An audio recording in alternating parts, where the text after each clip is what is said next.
হাসিনার লেসপেন্সার ওই বটতলার উকিল ক্রিমিনাল চুপ্পুকে ঘাট ধইরা বাইর করে দিয়া বেগম খালেদা জিয়াকে রাষ্ট্রপতি করার আমার প্রস্তাব এখন বাংলাদেশের বিপুল সংখ্যাগরিষ্ঠ মানুষ গ্রহণ করেছে। আলহামদুলিল্লাহ, এইটা এখন বাংলাদেশের গণমানুষের প্রাণের দাবি।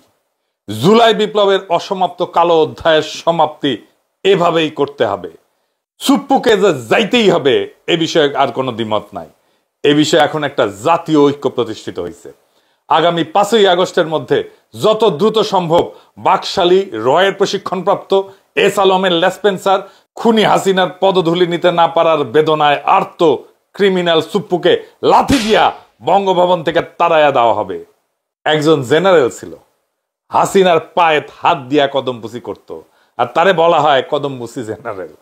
একজন রাষ্ট্রদূত আছে, নাম আর কইলাম না, এখনো আছে, সেও কদমবুসি রাষ্ট্রদূত।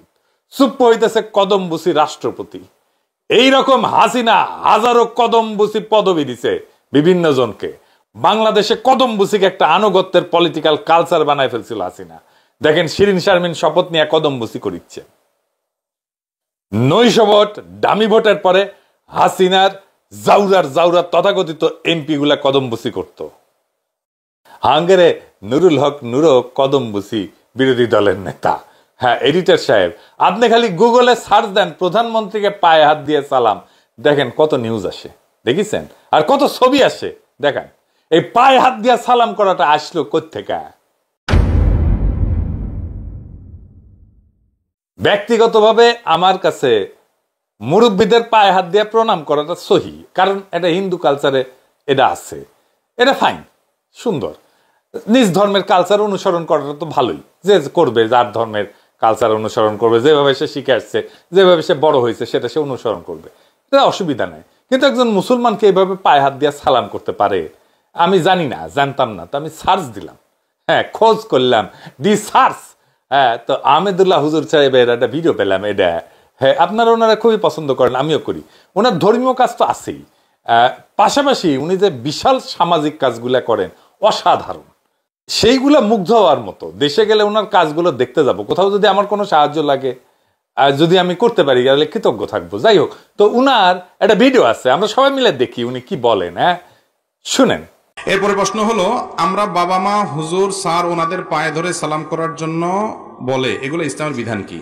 ও আমার বাবা মা, অনেক বাবা মা সন্তানকে বলে, এই তোর স্যারকে পা ধরে সালাম কর, তোর শাশুড়ি পা ধরে সালাম কর, তোর শ্বশুর পা ধরে সালাম কর, এরকম বলে না? আমার একটা ছোট্ট প্রশ্ন আছে, সেটা হলো সালামের দুইটা পার্ট, একটা হলো সালাম দেওয়া আর একটা হলো সালামের জবাব দেওয়া, ঠিক না বেঠিক? কোরআনে আল্লাহ তাআলা বলেছেন, ইযা হুয়িতুম বিতাহিয়াতিন ফাহাইয়ু বিআহসানা মিনহা আও রুদ্দুহা।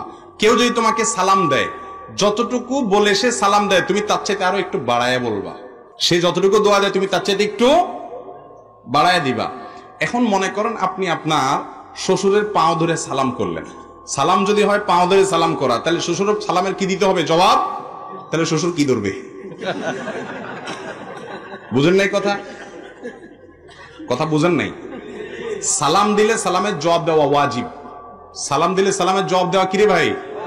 ওয়াজিব। এখন সালামের জবাবে আল্লাহ বলছেন, যতটুকু দিয়ে সালাম দিবে জবাবে তার চেয়ে একটু এক কাঠি আগে থাকতে হবে, বাড়াইয়া দিতে হবে। হ্যাঁ, আসসালামু আলাইকুম বলছে, তুমি জবাবে বলবা আসসালামু আলাইকুম ওয়া রাহমাতুল্লাহ। কেউ আসসালামু আলাইকুম ওয়া রাহমাতুল্লাহ বলছে, তুমি জবাবে বলবা ওয়া আলাইকুম আসসালাম ওয়া রাহমাতুল্লাহি ওয়া বারাকাতুহু। একটু বাড়ায় বলা উত্তম, কমপক্ষে অতটুকু। তাহলে এবার আপনি আপনার শ্বশুরকে পাও ধরে সালাম দিলেন, আব্বার সালাম, আপনি শ্বশুর মানুষ, ওনাকে সালাম দিলেন পাও ধরে। এবার সালাম, শ্বশুরের সালাম দিলে সালামের জবাব দেওয়া লাগে না? তাহলে শ্বশুর কিভাবে জবাব দিবে বলেন? আল্লাহ বলছেন সালাম যতটুকু দিয়ে দাও ততটুকু দিয়ে ফেরত দাও, অথবা তার চেয়ে বাড়ায় দাও, না পারলে অতটুকু দাও। তাহলে শ্বশুর কমপক্ষে আপনার পাও ধরতে হবে, আর বাকি এর চাইতে আর নিচে নামবে কোথায়? পায়ের নিচে তার কিছু নাই, ঠিক না ভাই? ঠিক। তাহলে বোঝা গেল এটা কোনো সালাম না। সালাম হবে মুখে ভাই, সালামের সাথে পায়ের কি সম্পর্ক? যদি পাও দিয়ে সালাম দেন তাহলে জবাব দেওয়ার কোনো রাস্তা থাকবে না। আপনি পাও ধরে সালাম দিলেন, শ্বশুর একটা উষ্টা মারে আপনারা জবাব দিলে কেমন হবে? যে বেটা এটা কোনো সালাম হইলো? আমার কথা বুঝেন না আপনারা? এই জন্য ভাই, সালামের সুন্নাহ সম্মত পদ্ধতি হলো মুখ দিয়ে সালাম দিতে হবে। কি দিয়ে সালাম দিতে হবে? কোরআন হাদিস আমাদেরকে সালাম শিখাইছেন মুখ দিয়া। সালাম হলো শান্তির দোয়া, এখানে পাও ধরার সাথে কোনো সম্পর্ক নাই। কিন্তু এগুলো না করলে মুসিবত হলো যেসব শ্বশুর শাশুড়ি বুঝে না, বলবে যে কি বেয়াদব, হ্যাঁ পাঁচই সালাম করে নাই। এটাকে রিকভার করার জন্য কি করবেন, খুব ইনোসেন্ট বয় হিসাবে শ্বশুরের সামনে খুব ভদ্র হয়ে থাকবেন, অনেক সম্মান শ্রদ্ধা করবেন, যাতে করে বুঝতে পারে ওনারা যে পাও না আসলে কি হয়েছে, ছেলেটা আসলে ভালো। কথা কি বুঝাতে পারছি? সালাম করলেন না, বেচারা এমনি মনে কষ্ট যে মনে বেয়াদব বেয়াদব, আবার চললেন একটু বেশি উড়া উড়া ভাব, তো বলবে পুরাই আমার মেয়ের কপালে আজকে কি পড়ছে। ঠিক না ঠিক? বিধায় শ্বশুরদের প্রতি শ্রদ্ধা করতে হবে, মুরব্বীদের সম্মান জানাইতে হবে, কিন্তু সম্মান জানানোর পদ্ধতি হবে কোরআন এবং হাদিস। মন গড়া পদ্ধতিতে সালামের সাথে পাও ধরার কোনো সম্পর্ক না। সালাম হবে কি দিয়া? মুখ দিয়া। শুনেছেন? তাহলে এটা এসেছে কই থেকে? ইন্ডিয়া থেকে আসছে। ওই তো দিল্লির মাল, দিল্লিতে ছিল না, ওই দিল্লির থেকে আসিস, আবার দিল্লিতে ফিরে গেছে। ওই দিল্লির মাল ওই দিল্লি থেকে নিয়ে আসিছে। আসার টাইমে এই কালচার নিয়ে আসিছিল, আর ওই কালচারে সুপ্পু পদধূলি নিত, ওই হাত অপবিত্র হাত, ওই হাত দিয়া আমাদের রাষ্ট্র চলতেছে। সুপ্পু ওই হাত মুস্কো দে দো ঠাকুর, তোর ওই হাত আমি কায়রা নিমু। যাই হোক, আমার ওই এপিসোডের পরে অনেকগুলো প্রশ্ন আসিছে, তো এগুলো নিয়ে একটু আলাপ করি, আসেন। কেউ কেউ বেগম জিয়াকে প্রেসিডেন্ট পদে অধিষ্ঠিত করা নিয়ে প্রশ্ন তুলছেন। প্রধানত তিনটা বিষয় উপস্থাপন করেছেন। প্রথমত বলছেন উনি শারীরিকভাবে অসুস্থ। দ্বিতীয়ত তিনি দলীয় প্রধান, বিধায় তার অধীনে সুষ্ঠু নির্বাচন করা সম্ভব কিনা। তৃতীয়ত খুব অল্প সংখ্যক লোক বলতেছেন তারা নারী প্রেসিডেন্ট মাইনা নিতে পারতেছেন না। আমি কনসার্নগুলো আমলে নেওয়ার পক্ষে, আসেন একটা একটা করে আলাপ করি। কথাটা ঠিক যে দিল্লি দেশে হাসিনার তুলনাবিহীন অমানবিকতার শিকার ছিলেন বেগম খালেদা জিয়া। তাকে বিষ প্রয়োগে হত্যা করার চক্রান্ত করেছিল সেই মানবরূপী হায়না শেখ হাসিনা। আমি এটা নিয়ে একটা ভিডিও করছিলাম, দুটা, এটা দেখে নিন। আমি সবসময় দেখছি বেগম জিয়া পরিবেশ যতই প্রতিকূল হোক না কেন উনি ঘুরে দাঁড়াইছেন। শারীরিক অসুস্থতা সত্ত্বেও তিনি জুলাইয়ের বর্ষপূর্তিতে যে বক্তব্য দিচ্ছেন তাতে বোঝা যায় তিনি মানসিকভাবে কতটা শক্ত, রাজনৈতিকভাবে তিনি দলমতের ঊর্ধ্বে উঠে গেছেন। ওনার চিন্তার শক্তি এখনো সজীব। বিএনপি যখন প্রফেসর ইউনূসের সাথে পাঙ্গা নিচ্ছিল না, দৈরাতে নামিছিল, তখন তিনি ইন্টারফেয়ার করেছিলেন। বিএনপি যখন কইতেছিল ডিসেম্বরে নির্বাচন দিতে হবে, interim remember election in December, তিনি শান্তভাবে বলছিলেন ফেব্রুয়ারিতে নির্বাচন দিলে ভালো হবে। সেটাই হয়েছে, তাই না? ওনার যে কত যন্ত্রণা দিছে হাসিনা, কিন্তু উনি একটা কত কথা বলেন নাই। এমন গ্রেসফুল রাষ্ট্রনেতা মুরব্বীরা দেখছেন জিয়াউর রহমানকে, কিন্তু আমাদের জেনারেশন বা আমাদের পরের জেনারেশন তো দেখে নাই এরকম গ্রেসফুল নেতা। এতে বোঝা যায় তিনি রাষ্ট্রপতির পদে সম্পূর্ণভাবে ফিট। বেগম জিয়ার, এটা সত্য, বেগম জিয়ার শারীরিক অসুস্থতা সম্পূর্ণ কাটে নাই, এটা ঠিক। কিন্তু আপনি সেটা তুলনা করেন দিল্লি দাসী হাসিনার অবর্ণনীয় মানসিক অসুস্থতার সাথে। হাসিনা তো আর মানসিকভাবে মানুষের পর্যায়ে ছিল না, সে হিংস্র পশু হয়ে গেছিল। চিন্তা করে দেখেন, আমরা তার আন্ডারে 16 বছর কাটাইছি, তাই না? দেশটাকে সে কারাগারের কসাইখানা বানাইছিল। বাংলাদেশের স্বাধীনতা, সার্বভৌমত্ব, আঞ্চলিক অখণ্ডতা, জাতীয় মর্যাদা ভারতের পদতলে বিসর্জন দিছিল। আর যাই হোক, বেগম জিয়া সারা জীবন এই ভারতের সম্প্রসারণবাদ এবং আধিপত্যবাদের বিরুদ্ধে আপোষহীন লড়াই করে গেছেন। ওনার নামই হচ্ছে আপোষহীন নেত্রী। তার হাতে আমাদের দেশ, আমাদের সমাজ, আমাদের পতাকা, আমাদের জাতীয় ভবিষ্যৎ নিরাপদ। যারা প্রশ্ন তুলছেন যে বেগম জিয়া প্রেসিডেন্ট থাকাতে আগামী নির্বাচন নিরপেক্ষ হবে কিনা, তাদের জন্য দুটো উদাহরণ দেই। 1996 সালের নির্বাচনের সময় রাষ্ট্রপতি ছিলেন বিএনপির একজন জবরদস্ত রাজনীতিবিদ, জনাব আব্দুর রহমান বিশ্বাস। তিনি দলীয় ব্যক্তি ছিলেন, তিনি বিএনপির মনোনীত প্রেসিডেন্ট ছিলেন এবং তিনি বিএনপির নেতা ছিলেন। তত্ত্বাবধায়ক সরকার প্রধান হিসেবে প্রতিরক্ষা বিভাগ তথা সামরিক বাহিনী পুরাটাই তার আন্ডারে ছিল, আব্দুর রহমান বিশ্বাসের আন্ডারে। কিন্তু দলীয় ব্যক্তি হওয়া সত্ত্বেও জনাব আব্দুর রহমান বিশ্বাসের আমলে অনুষ্ঠিত নির্বাচনে বিজয় হয়েছিল আওয়ামী লীগ। 2008 সালে ইয়াজউদ্দিন, তো খালেদা জিয়ার মনোনীত রাষ্ট্রপতি, তাই না? ইলেকশনে জিতেছিল আওয়ামী লীগ। সুতরাং দলীয় ব্যক্তি হলে নির্বাচন সুষ্ঠু হবে না, এই কথাটা ঠিক না। অধিকন্ত আগামী নির্বাচনে প্রতিরক্ষা মন্ত্রণালয় এবং সামরিক বাহিনী বেগম জিয়ার আন্ডারে তো থাকবে না, প্রেসিডেন্টের আন্ডারে না, এটা সুপুর আন্ডারে না। তারা থাকবে অন্তর্বর্তীকালীন সরকারের প্রধান নোবেল বিজয়ী প্রফেসর ইউনূসের আন্ডারে। সুতরাং রাষ্ট্রপতি পদে বেগম জিয়ার নিয়ন্ত্রণ 1996 সালে তারই দলীয় প্রেসিডেন্ট আব্দুর রহমান বিশ্বাসের চাইতে কম হবে। ফলে বেগম জিয়া প্রেসিডেন্ট হইলে নির্বাচন নিরপেক্ষ হবে না, এটার কোনো বাস্তবসম্মত যুক্তি নাই। ওনার অধিষ্ঠান প্রেসিডেন্ট হিসেবে এটা সেরিমোনিয়াল। এই সেরিমোনিয়াল প্রেজেন্সের গুরুত্ব অপরিসীম রাজনীতিতে এবং আমাদের মনে, কালেকটিভ সাইকিতে। খুব অল্প সংখ্যক ব্যক্তি বলছেন যে তারা নারী রাষ্ট্রপতি চান না, নারী নেতৃত্ব চান না। ভাইজান একটা কথা বলি, এটা কিছু মনে করেন না আর কি। ইন্ডিয়া কয়টা বয়ান বাংলাদেশে চালায় বুঝেছেন, শয়তানি বয়ান, এগুলো আপনারা কেউ কেউ খান। এক নম্বরের শয়তানি বয়ান হইতেছে প্রফেসর ইউনূস সুদখোর। সুদ যেহেতু ইসলামে হারাম, তাই সুদের কথা বলে বাংলাদেশে সাধারণ মুসলমানদের চুলকায় দেওয়া আর কি, বুঝছাও। দুই নম্বরে নারী রাজনৈতিক নেতা চাই না। হাসিনা যে টাইমে ছিল ভাইজান, আপনারা একটা কথা কইছিলেন, বলেন নাই তো। এখন আপনাদের চেতনার জায়গায় উঠলো, খালেদা জিয়ার জোটে সকল ইসলামপন্থী দল ছিল না, ওনার নেতৃত্ব মাইনা নিছিল না বাংলাদেশের সকল ইসলামপন্থী রাজনৈতিক দল। ওনারা কি আপনাদের চাইতে কম বোঝেন? যাই হোক, আমি এই ধর্মীয় বিতর্কে ঢুকতে চাই না। আলেমরা বলেন, এই বিষয় নিয়ে আমরা শুনবো ওনারা কি বলেন। ওনাদের প্রজ্ঞা দিয়া, ওনাদের বুঝ দিয়া ওনারা বলেন, আপনি নিজে সিদ্ধান্ত নিয়েন না, এটা নিয়ে হাউকাউ করেন না। এই প্রসঙ্গে একটা বাস্তব উদাহরণ দেই, ইরান নিয়ে। ইরানের বিপ্লবে নারীরা কেন্দ্রীয় ভূমিকা পালন করছিল। তারা ছিল বিপ্লবের সর্বাধিক দৃশ্যমান, সাহসী এবং আন্দোলনের অন্যতম প্রধান চালিকা শক্তি। কিন্তু তাদের এই সক্রিয়তা এবং আত্মত্যাগের রাজনৈতিক ফলাফল কিন্তু তাদের প্রত্যাশার সাথে মেলেনি, বরং বিপরীত হয়েছে। বিপ্লব বিজয়ের পরে হাজার হাজার নারী পর্দা ছাইরা রাস্তায় নামছেন স্বাবিরোধী বিক্ষোভে। নারীরা পুরুষদের মতোই রাস্তার বিক্ষোভে পুলিশের গুলির সামনে বুক চিতায় দাঁড়াইছিলেন।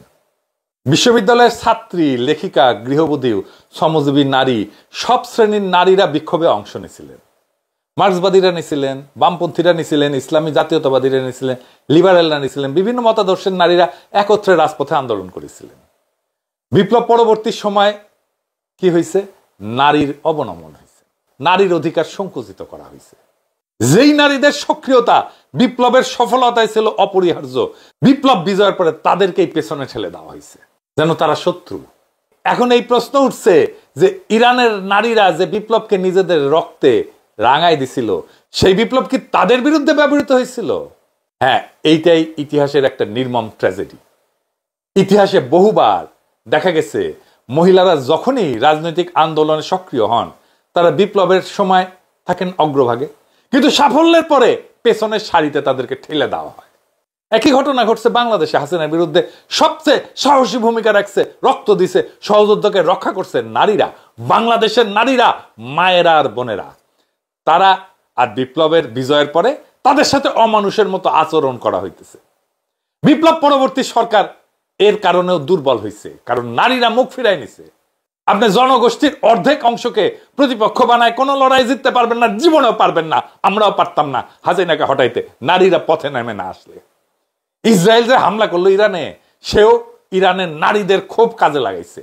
ইরানের অনেক শক্তি থাকতে পারে, কিন্তু সবচেয়ে বড় দুর্বলতা সংখ্যাগরিষ্ঠ নারীরা, আর সেই জোশ নিয়া সরকারের পাশে নাই, বিপ্লবের পাশে নাই। ইরানের এখন কোনটা প্রায়োরিটি হওয়া উচিত? ইসরায়েলকে মোকাবেলা করা নাকি নিজের দেশের নারীদের দমন করা? এভাবেই বুঝবেন আমাদের কোনটা প্রায়োরিটি হওয়া উচিত। খালেদা জিয়া নারী, তার জন্য প্রেসিডেন্ট হইতে বাধা দেওয়া, নাকি অখণ্ড ভারতের অংশ হইয়া নামাজ পড়ার জন্য লাথি খাওয়া, গরুর মাংস বহন করার অপরাধে গণপুটিন খাইয়া মরে যাওয়া, বা জোর কইরা গেরুয়াপন্থীদের হাতে পইরা জয় শ্রীরাম বলতে বাধ্য হওয়া? কোনটা? আপনারা কোন পথে হাঁটবেন ভেবে দেখবেন। আর একটা উদাহরণ দিই। ইন্ডিয়ার সংখ্যালঘুদের জন্য পাকিস্তান হয়েছিল। জি, পাকিস্তান মুসলমানদের জন্য না, ভারতের সংখ্যালঘুদের সুরক্ষার জন্য হয়েছিল। শুধু মুসলমানদের জন্য না, দলিত হিন্দুদের জন্য পাকিস্তান হয়েছিল। শুধু জিন্না না, মুসলিম লীগ না, যোগেন মন্ডলের লড়াইয়ের ফল ছিল পাকিস্তান। যোগেন মন্ডলকে পাকিস্তানে থাকতে দেওয়া হয় নাই, কারণ পাকিস্তান একান্ত মুসলমানদের রাষ্ট্র হয়ে উঠতে চাইছিল। পাকিস্তানের রাষ্ট্র তাতে দুর্বল হয়েছে না শক্তিশালী হয়েছে? দুর্বল হয়েছে। এতই দুর্বল হয়েছে যে পাকিস্তান ভেঙে গেছে। পাকিস্তান ভেঙে লাভ হয়েছে মুসলমানদের? হয় নাই। তো বাংলাদেশকে নিয়ে এমন বাড়াবাড়ি করলে বাংলাদেশের অস্তিত্ব সংকটে পড়বে, আমি আগেই কয়ে দিলাম, তাই সাবধান। আবার কেউ কেউ রাষ্ট্রপতি পদে, আমাদের শ্রদ্ধেয় আমার দেশের পত্রিকার সম্পাদক মাহমুদুর রহমান কথা বলছেন। আমি ওনার সাথে কথা না বললেই 100% নিশ্চিত, আপনারা যদি মাহমুদ ভাইয়ের কাছে গিয়ে জিজ্ঞেস করেন বাংলাদেশের রাষ্ট্রপতি কার হওয়া উচিত, উনি নিজেই বেগম জিয়ার নাম প্রস্তাব করবেন। উনি নিজে, হ্যাঁ, আমি তো ওনারে চিনি, উনি নিজেই করবেন। সুতরাং এই কথাটাই অবান্তর। আর কিছু দিল্লি দাস কচু খেতি বেগম জিয়াকে রাষ্ট্রপতি প্রস্তাব করার জন্য আমাকে গালবন্ধ করেছে, কারণ এই প্রস্তাব বাংলাদেশে ভারতের দালালদের জন্য একটা ভয়াবহ দুঃসংবাদ। তার মানে আমার প্রস্তাব কাজে লাগিছে, আমার প্রস্তাবটা লক্ষ্যভেদী। এই সামান্য সংখ্যক দিল্লি দাসদের একমাত্র উদ্দেশ্য হইতেছে বাংলাদেশকে ভারতের পদতলে পুনরায় বিসর্জন দেওয়া। আমরা তাদের এই চক্রান্তকে পুনরায় সমবেতভাবে ব্যর্থ করে দেব। যেভাবে আমরা হাসিনাকে খেদায় দিছিলাম গত বছর অগস্ট মাসে, ঠিক একইভাবে। আর আমাদের প্রিয় হাসনাত আবদুল্লাহ বলছে যে দাদা আইডিয়াটা খুব ভালো, কিন্তু ম্যাডাম কি রাজি হবেন? আমি কইছি ম্যাডামকে আমি যতটুকু বুঝি দেশের জনগণ চাইলে উনি অমত করবেন না।